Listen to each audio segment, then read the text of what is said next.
On est bueno, on est bueno. Il y a tellement de choses à dire là. Je vous le dis les gars, on va prendre le temps d'analyser ce petit drop sympathique. Oh, mais qui n'aurait facilement jamais pu avoir eu lieu. Facilement. Très facilement, mais vraiment quoi. Là, c'est un exemple parfait de la définition « le travail paye ». Vraiment parfait. Le gars a tellement pris de hauteur avec son parcours qu'il a fait courber le dos au monstre de l'Oregon, Nike. Oh là là, mais c'est incroyable. On va s'asseoir. Mesdames et messieurs, bienvenue dans cet OMG Sneakers numéro 168. Un numéro culturel aujourd'hui, mais par où commencer? Bah déjà, je pense qu'on va sortir la paire de la boîte. Ne vous inquiétez pas, comme toujours, on va revenir sur les détails de la paire, de la boîte, plus tard dans la vidéo. Voilà la belle. Hop. La Nike Air Force 3 dans son coloris white University Red. Banks. Au-delà de cette collaboration, c'est une paire symbolique, un virage culturel, j'ai envie de dire. On parle de culture SAP et Kicks, on n'est pas sur la culture Jean-Baptiste Poquelin. Alors pour comprendre l'importance de cette Nike Air Force 3, il faut d'abord passer par un récap de la carrière de Monsieur Nigo. Un récap, parce qu'on va pas tout faire. Pour les bases, d'abord Nigo, c'est un Japonais qui est né en 1970, donc il a 54 ans aujourd'hui, ou 53 selon son anniversaire. Nigo, évidemment, c'est un surnom, son vrai nom c'est Tomoaki Nagao. Pour l'anecdote, on peut littéralement traduire le surnom de Nigo par seconde place, en japonais évidemment. À la base, c'est un surnom en signe de son respect à son mentor, je veux bien sûr parler de Hiroshi Fujiwara, le fondateur, entre autres, du label Fragment Design, que Nigo place en première position des designers japonais. Et il a pas tort. C'est à la Bunka Fashion College que Monsieur Nigo étudie, mais selon ses propres mots, ça lui apporte que dalle, ça lui apporte rien, en termes d'apprentissage en tout cas. Ce que ça lui apporte par contre réellement, c'est du réseau qu'il fait rencontrer Hiroshi Fujiwara et aussi Jun Takahashi, qui est le fondateur de Undercover. D'ailleurs, dans mon livre Street Style, la mode urbaine des années 80 à nos jours, il y a toute une partie sur le Japon, notamment sur le quartier Harajuku à Tokyo, que mon compère et ami Tequila Tex a pris soin de couvrir. Et dedans, donc, on explique un peu que c'est un petit quartier où tous les grands noms de la mode internationale issus du Japon se croisent et se connaissent tous, de par leur parcours, de par leurs études, ou encore carrément sont de la même famille. C'est plutôt très intéressant, c'est une des parties qui m'avait plus plu dans Street Style, je sais plus dans quelle partie j'aborde ça. Bref, alors les rencontres de Nigo lui ouvrent d'abord les portes du magazine Poppy, très populaire au Japon et même dans le monde. Magazine de mode, où lui, il rentre comme styliste et rédacteur. Et en 1993, là, on commence les choses sérieuses, parce qu'il crée tout simplement la marque Bape. Bape, c'est 1993. Et on peut clairement dire que Bape, aujourd'hui, c'est une des marques de streetwear japonais qu'on reconnaît le plus à travers le monde, de par ses classiques logos camouflage ou encore ses capuches à tête de requin, pour citer que ça. Et donc Bape, bien évidemment, c'est l'abréviation de A Bathing Ape. Traduction littérale japonaise, un singe qui se baigne, qui vient de l'expression japonaise se baigner en eau tiède, qu'on pourrait traduire chez nous dans notre langue française, cela coule douce. Voilà, c'est l'expression cela coule douce. Bape. A Bathing Ape. Et le logo Bape, c'est une tête de singe directement inspirée du film La planète des singes, qui est un des films préférés de Nigo. Et c'est bien ça, sa signature à Nigo, c'est de partir sur les inspirations de tout ce qu'il aime pour le mettre à son goût et à son image. On pourrait peut-être même dire que Nigo est un des parrains du bootleg. Alors le bootleg, pour rappel, c'est tout simplement détourner un vêtement ou un accessoire ou un tissu emblématique d'une marque pour en faire un autre vêtement. En gros, un des pionniers des plus connus, enfin dans le milieu de la mode en tout cas, du bootleg, c'est Dapper Dan, qui officie à New York et qui lui détournait des vêtements de luxe, genre Gucci ou Louis Vuitton, pour les rappeurs par exemple. Un peu comme ce que fait Shoe Surgeon aujourd'hui, qui est d'ailleurs dans la panade, si je peux dire ce mot, avec Nike. Personnellement, moi j'ai toujours eu un avis partagé sur cette pratique, le bootleg, tout simplement dans le sens où j'aime parfois le résultat, ça peut devenir très beau, très spectaculaire, très stylé, mais dans l'autre sens, c'est pas une chose qu'ils ont créée, quoi, tu vois. Donc ça me gêne un peu. Pour le cas de Bape, quand j'ai connu la marque, pour ma part, à la fin des années 90, j'avais pas, moi, encore la conscience que j'ai aujourd'hui. Je voyais un truc stylé, c'était un truc stylé, ça s'arrêtait là. Et Bape, pour le coup, c'était stylé, pour de bon, et en plus d'être super quali, quoi. Il faut bien comprendre que c'était à une époque gangsta rap, on va dire, à cette époque-là, début 2000, J-Unit, Mobb Deep, les gros hoodies noirs, les durags noirs, Bresson, voilà, c'était ça le hip-hop. Et puis à la même période, grâce à, on va dire, à Nigo, enfin pas que à Nigo, parce que c'est aussi ces gens-là qui s'y sont intéressés, mais grâce à des mecs comme Kanye West ou Pharrell Williams, eux, ils sont arrivés avec des vêtements plein de couleurs, des baby below, des diamants qui brillent, du violet, du rose, etc. Et je pense que c'est même à cette époque la bascule qui amène la mode dans le hip-hop ou le hip-hop dans la mode. Faut bien penser que c'était une autre époque, c'est pas la mode d'aujourd'hui. Et d'ailleurs, la marque Bape a rencontré tellement de succès dans le monde entier qu'elle s'est fait dépasser par elle-même. À une époque, tu trouvais plus de faux Bape que de vrais Bape. Je voyais même du faux Bape au marché d'Evry. Faut imaginer la contrefaçon d'une marque japonaise dans un marché du 91, avant l'époque des réseaux sociaux. À cause de ça, la plupart des gens voulaient cette marque, mais ils la connaissaient pas. Et aussi, à cause de ça, la marque a failli disparaître. En 2011, elle est surendettée, elle est rachetée par le groupe IT, qui est un groupe hongkongais, pour 2,8 millions de dollars. Une sacrée belle affaire pour IT. Parce que concrètement, même si ça paraît beaucoup, 2,8 millions de dollars, dans le monde de la mode, pour une marque, une grosse marque, franchement, 2,8 millions de dollars, c'est rien. En plus de ça, en 2013, Nigo, il quitte Bape, il garde quand même 20% des parts de Bape et un œil sur l'ADR. Mais il y a une chose importante pour le contexte de cette vidéo. C'est en 2000 que Nigo, il crée la Bape Star, qui est finalement juste une base de Air Force One en un peu plus stylé, avec souvent du patent leather, donc du cuir verni. La Star, donc Star, c'est pour Star, qui remplace le swoosh de Nike. Bref, c'est une Air Force One 2.0, hip-hop 100%, et ça prend fort. Et les collabs avec Cause, Ronnie Fig, DC Comics, ça arrange rien du tout, hein. Ça rend le truc encore plus populaire. Et tout ça, ça a forcément jamais plu à Nike, mais je me suis toujours demandé pourquoi ils ont rien fait. Eux, parce que Nike, c'est quand même les rois du procès à tout va. Après, ils ont eu effectivement des discussions sérieuses avec la marque Bape, qui, au final, devait juste se faire petit sur le marché américain. Depuis 2016-2017 environ, Bape a eu un gros second souffle, notamment avec les collabs Adidas. Au début, ça a bien pété, ça a bien marché, entre autres, hein, parce qu'il y a eu d'autres choses. Et en 2021, Bape a commencé à prendre une place importante sur le marché des États-Unis, avec en plus d'autres modèles partis de base de Nike. Il y a eu les Nike SB et les Jordan 1, la Skate Star et la Court Star. Là, c'en est trop. En janvier 2023, Nike envoie les avocats et attaque la marque Bape pour plagiat. Voilà, ça a fait à peu près toute la presse, tout le monde en a parlé. Et ça, c'est 30 ans après la création de Bape et 23 ans après la création de la Bape Star. Donc on peut dire que c'est un move bizarre. Si vous voulez mon avis personnel, je vais le donner. Je pense que chez Nike, ils trouvaient ça stylé. Et ils devaient peut-être se dire que Bape, par réflexion, apportait de la lumière et de la fraîcheur à la marque. Alors bien entendu, j'extrapole et ces paroles n'engagent que moi. Alors ensuite, Nigo, entre-temps, il cofonde les marques Billionaire Boys Club, Ice Cream et un peu plus tard, oui même assez récemment, Human Made. Et ces trois marques-là, il les cofonde avec Monsieur Pharrell Williams qui est son meilleur pote. Il collabore aussi entre autres avec Louis Vuitton, à l'époque où Virgil Abloh était encore vivant. Voilà, une belle époque. C'est important de dire que Virgil Abloh, il savait rendre à César. C'est quelqu'un qui avait une vraie culture sapologique. Et aujourd'hui, et depuis 2021, Nigo, c'est aussi le directeur, c'est quand même très important à dire, Nigo, c'est aussi le directeur artistique de Kenzo. Et le moins qu'on puisse dire, c'est qu'il a remis la marque parisienne sur les rails, et pas qu'un peu. Alors au final, est-ce que Nike n'a pas un peu tourné sa veste pour collaborer avec Nigo? On va dire que oui, un peu. Même si Nigo n'est plus officiellement chez Bape, il a encore 20% des parts, mais c'est quand même lui qui a créé la Bape Star, la base des problèmes. Aujourd'hui, je ne sais pas ce qui en est de ce fameux procès, hein, plus personne n'en parle. Donc voilà pour ce décryptage. Alors je ne suis pas dans les petits papiers et les dossiers de justice pour pouvoir vous en dire plus. Aujourd'hui, Nigo débute sa collaboration avec Nike, en retravaillant la Nike Air Force 3, complètement à son image, des inspirations pop culture, pleines de couleurs hein, pour ce premier modèle. Il part clairement de l'univers manga de son enfance, jusqu'à la Special Box avec les lettrages nippons Nike façon manga, avec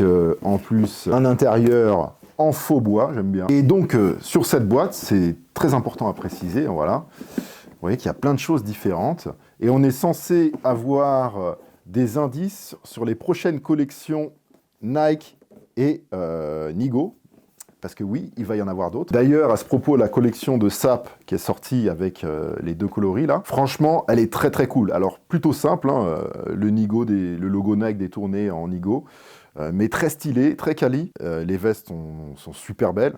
Voilà, après ça reste un peu cher, hein, c'est pas donné.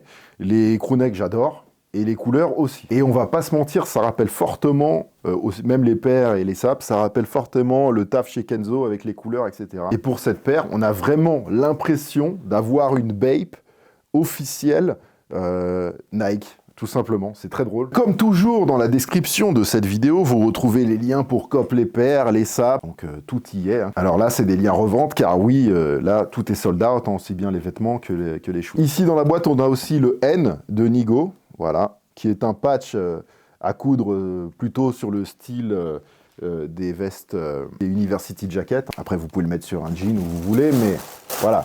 Pour moi, c'est ça que ça m'inspire directement. Et vous voyez aussi que sur la boîte, on a d'autres lettres, voilà, dans différents styles. On a des lettres qui font Nigo, on a le N, le I, le G, le O, voilà. Donc ça, je pense que c'est les futurs patchs qu'on va avoir dans les futures collections. À chaque nouvelle collection, un nouveau patch. La personne qui va avoir toutes les collections pourra se faire une belle University Jacket avec Nigo dans le dos. Mais on voit aussi qu'il y a un K et un E. On dirait peut-être les deux premières lettres de Kenzo, qui sait. Peut-être que la collaboration va basculer de Nigo à Kenzo, c'est possible. Sur la paire, on voit aussi un pins, voilà. Là, en l'occurrence, c'est le O de Nigo. Vous pouvez le mettre où vous voulez. Et vous voyez que sur la boîte, vous avez aussi les autres lettres en or, N-I-G-O.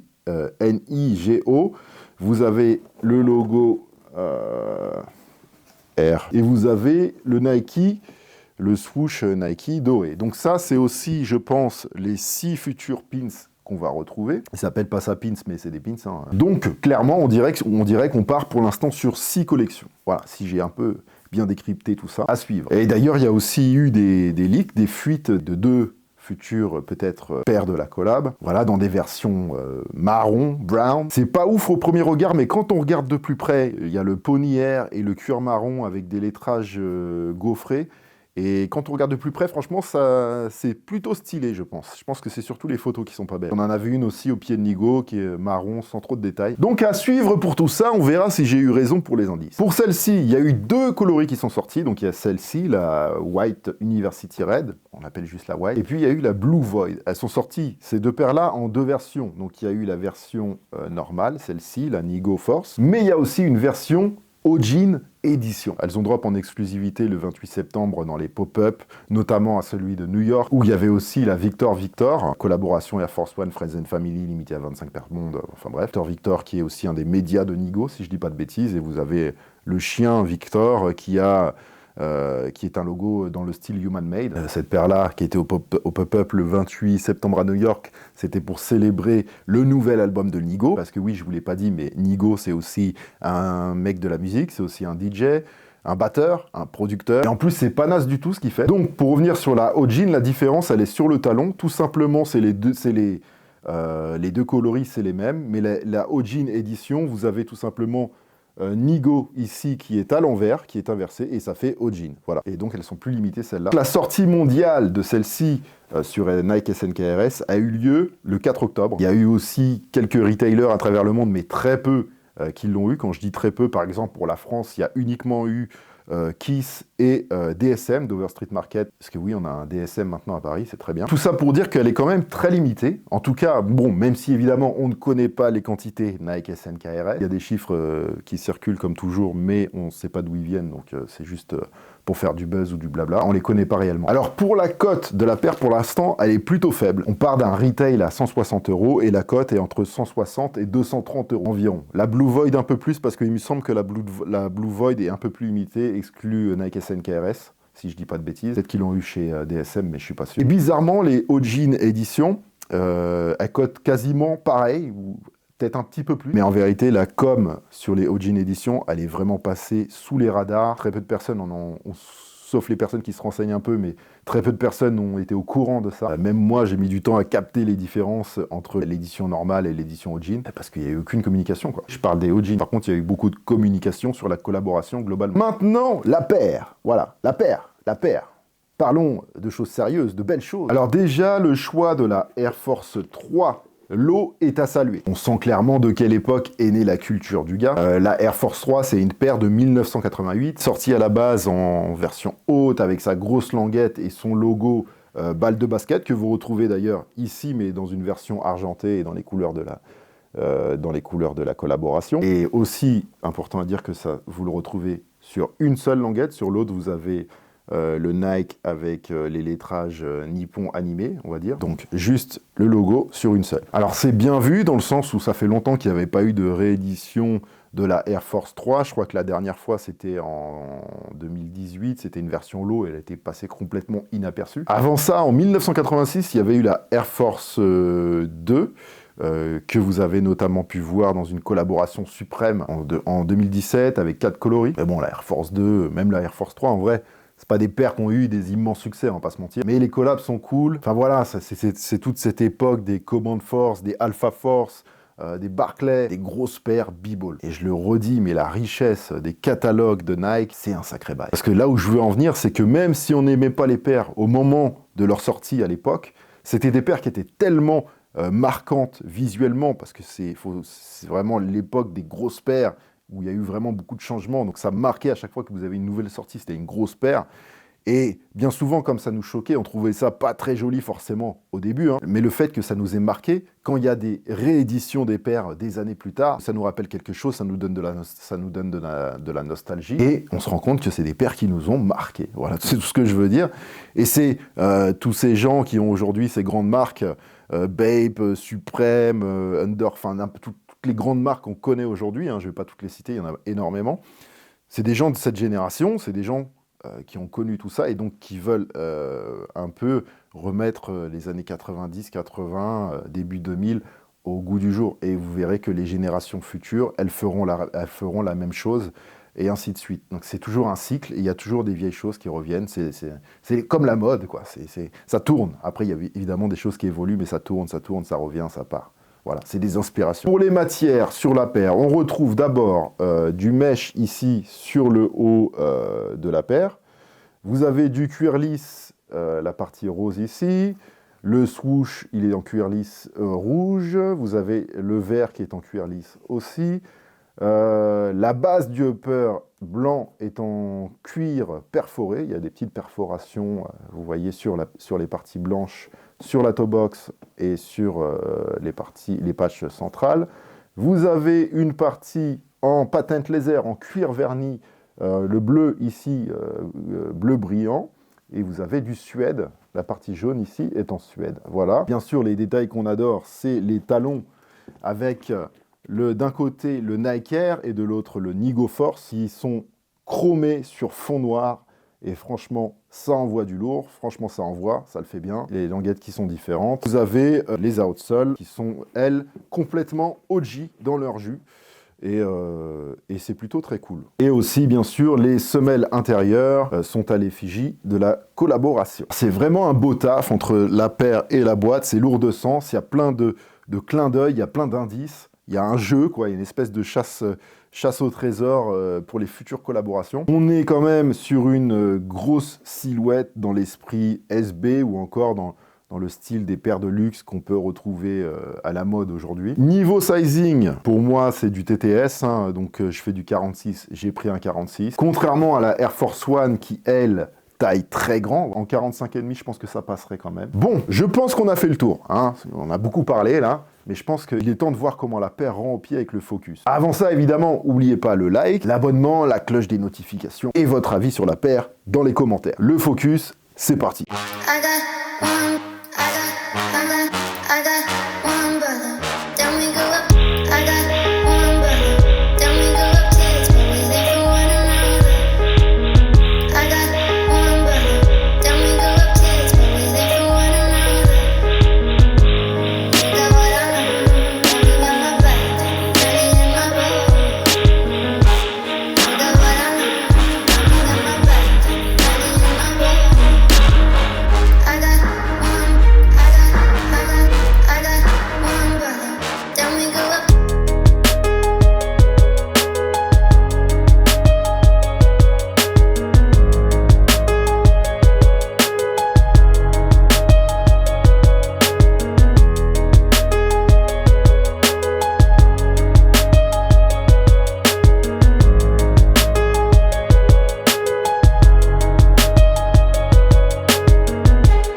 paires, les collections de ça, les liens revente, mes réseaux sociaux, mes livres, tout est dans la description comme d'habitude. Donnez-moi votre avis sur la paire dans les commentaires, ou ajoutez aussi vos informations sur la collab, pourquoi pas, si vous en avez, elles sont les bienvenues. Un petit like pour la force, ça coûte rien, et encore mieux un like si vous avez kiffé la vidéo, tant qu'à faire. Si vous n'êtes pas abonné à cette chaîne, bah abonnez-vous, hein, et surtout activez la cloche des notifications pour être au courant des nouvelles vidéos qui arrivent, ou qui sortent. J'espère que cette vidéo vous a plu. Portez-vous bien et à très vite. Bye bye.